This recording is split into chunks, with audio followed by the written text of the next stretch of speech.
رکوع کے بعد قیام کی حالت میں ربنا لک الحمد پڑھنے کے کئی طریقے سنت سے ثابت ہیں۔ ایک طریقہ یہ ہے اللہم ربنا ولک الحمد، اے اللہ، اے ہمارے رب، سب تعریف تیرے ہی لیے ہے۔ دیکھیے صحیح بخاری حدیث نمبر 795۔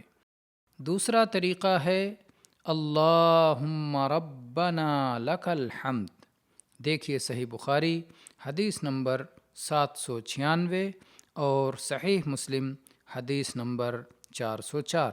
تیسرا طریقہ ہے ربنا ولک الحمد، دیکھیے صحیح بخاری حدیث نمبر 799 اور صحیح مسلم حدیث نمبر 411۔ چوتھا طریقہ ہے ربنا لک الحمد، دیکھیے صحیح بخاری 722 نمبر۔